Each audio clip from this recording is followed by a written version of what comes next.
Bienvenue chers téléspectateurs d'Afro-Info Dessa 43.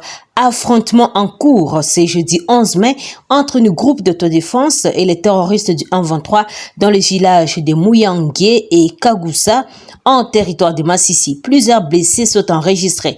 Une femme a été touchée et les volontaires tentent de la mener à l'hôpital. Pour garder la main sur cette région minière voisine de ses frontières, le Rwanda a remis en selle depuis novembre 2021 les rebelles congolais, les 1-23 qui se sont emparés de nombreux villages du Kivu. Les routes sont devenues impraticables et les coltans n'arrivent plus jusqu'à Goma. Il faut faire 3 fois le tour de la ville pour dénicher un petit sachet de ces minerais qui, à temps de paix, faut tourner l'économie. Depuis le 24 février, les minerais sont convoités par le Rwanda, la République démocratique du Congo et les réservoirs mondiaux de coltan indispensables à nos portables. Une richesse convoitée par le Rwanda voisin et les milices qui lui sont alliées. Plongées au cœur de cette zone à haut risque, les milices de Paul Kagame entretiennent un désordre qui fait fuir les investisseurs et les pousse à préférer les Rwandais. Un chaos organisé et maîtrisé pour piller nos ressources. Le Rwanda se présente comme le premier exportateur de coltan alors qu'il n'y a pas une seule mine chez eux. Tout vient de chez nous. Tout vient du Kivu, déclare Ovid Pierre. Autre chose, le gouverneur militaire de la province du Kivu, Constant Ndima, a réuni autour de lui une délégation d'ambassadeurs accrédités en RDC ce mercredi 10 mai. Venue de Kinshasa, cette délégation était conduite auprès de l'autorité provinciale par le chef adjoint de la MONUSCO et coordonnateur des affaires humanitaires en RDC, Bruno Lemarquis, pour s'enquérir de la situation humanitaire dans cette partie du pays en proie à l'insécurité. Cette mission est importante pour continuer à faire le plaidoyer, y compris au niveau international, sur la situation humanitaire en RDC. C'est pourquoi nous avons des ambassadeurs de différents pays africains, européens et américains avec nous, car il y a une expression qui dit qu'il faut voir pour croire, a précisé Bruno Lemarquis à la presse. Et nous avons vu aussi ici des délégations du Conseil de sécurité des Nations Unies suivies des ambassadeurs des pays membres du Conseil de paix et de sécurité de l'Union africaine qui sont aussi venus voir la situation humanitaire, a-t-il souligné. Les hôtes du Constant Ndima ont également fait une descente sur les divers sites de déplacés autour de la ville de Goma. Les organisations de la société civile de défense des droits de l'homme de la chefferie de Watalinga ont alerté le mercredi 10 mai sur la dégradation de la route Mbao-Kamango dans les territoires de Beni, au Nord Kivu. Des gros bourbiers y sont observés à partir de points kilométriques 40 allant vers la localité de Kamango et le village Lamia. Ils rendent difficile l'évacuation des produits agricoles à partir de cette zone. Les ONG appellent à la réhabilitation urgente de ce tronçon routier, long d'environ 90 km et qui est une voie importante d'évacuation de plusieurs produits agricoles. L'absence de canalisation d'eau aux abords de cette route est à la base de cette situation, précisent les organisations de la société civile et de défense des droits de l'homme de la chefferie de Watalinga. Les pluies qui s'abattent ces derniers temps dans la région aggravent la dégradation de cette route entre Mbao et Kamango devenue quasiment impraticable. David Mouazé, coordonnateur de l'ONG Action pour la défense des droits de l'homme à Watalinga, appelle à la réhabilitation de cette route. Il y a un attributeur qui a pris les tronçons du PK40 jusqu'à Lamia, mais ça ne va pas. C'est un cri d'alarme à tout le monde et surtout au gouvernement provincial comme la route est d'intérêt provincial et surtout que c'est l'unique voie qui nous relie avec d'autres entités. Aujourd'hui, c'est très compliqué et comme nous vivons une période pluvieuse, c'est grave. Il y a même des produits qui pourrissent dans les véhicules voulant atteindre Nobili ou encore atteindre Beni.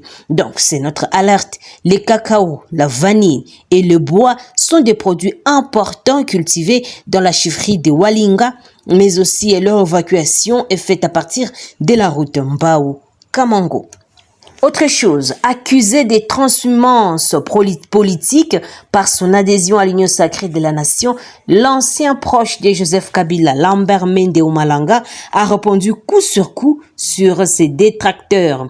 Invité sur les antennes de la radio Top Congo, le député national Lambert Mende s'est classé au premier rang des partenaires sincères de l'actuel président de la RDC au sein de la plateforme de l'Union sacrée, car ayant rencontré en celui-ci la vision de son maître Patrice Emery Lumumba. Selon lui, cette vision est caractérisée par la lutte pour l'unité et la lutte contre la balkanisation de la RDC par les forces étrangères. Aujourd'hui, je suis un allié tout à fait sincère de Félix Antoine Tshisekedi parce que je trouve dans sa vision des éléments du programme que mon maître Patrice Emery Lumumba nous a laissé. La lutte pour l'unité et la contre-balkanisation de notre pays. Donc, on ne peut pas gouverner ces pays en maintenant des ensembles complètement disloqués.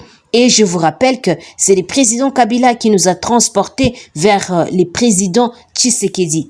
Et que lorsque cette alliance s'est disloquée en 2021, en réalité, une grande partie d'entre nous avons choisi de rester et de donner une chance à un élargissement de cette alliance, a-t-il argumenté. Et de poursuivre, je n'ai pas d'autre maître que le lumumbiste, c'est-à-dire la défense des intérêts d'une nation qui s'appelle la République démocratique du Congo. Nous avons travaillé dans ce sens-là dans la conférence souveraine. Kabila n'était pas encore là. Nous avons travaillé dans ce sens avec Kabila et aujourd'hui nous travaillons avec Tshisekedi, toujours dans ce sens-là. Lambert Mende, alors plusieurs fois ministre des Communications et porte-parole du gouvernement sous Joseph Kabila, était considéré par l'opposition comme le plus grand défenseur d'un régime caractérisé par la mauvaise gouvernance.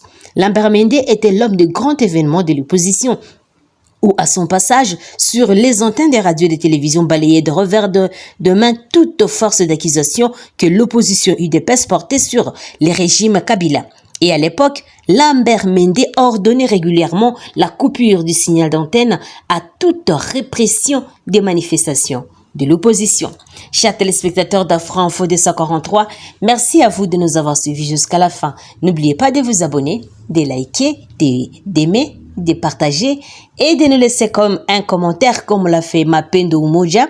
Depuis le Canada, Joseph Massivi, Joseph Soukadi, Jean-Claude Kachibura. Depuis la France, Onésime Swami et Alexis, Hassani Lundindi, Exaucé Vita. Depuis Lausanne, en Suisse, Josué Bomoy, Gilbert Koufouidi, Florindo Voka, Siab Silve, Ernest Joseph Mouyaya, Mario Mida, Alidor Célestin Baki, Crispin Mouleba, Mouraji Djimana, Jorvé, Jean-Claude Mondji, Victor Touza, Floride aux États-Unis, Akuna Matata, Amangala Kandolo, Safi Diane, Ndongala Précieux, depuis Toronto, Canada, Jay Mulumba, depuis Lubumbashi, Jires Mapemba, Genofis, Thomas Zemanga, Kamikono Kila Sese, Sembeleke Ndelela, depuis Cape Town, Célestin Fundai, et Quincy Brown, Didima Essida Dimkoko, Roge McCoy, Eli Kassala, Paul Dendereza, Tommy Moïse Rudiman. Merci à vous pour vos commentaires et aussi de nous rester fidèles. Si je n'ai pas cité votre nom, sachez que vous êtes dans nos cœurs. Je suis Santi Chesinga, depuis la province de l'Ituri, pour Afro Info 243. À très bientôt.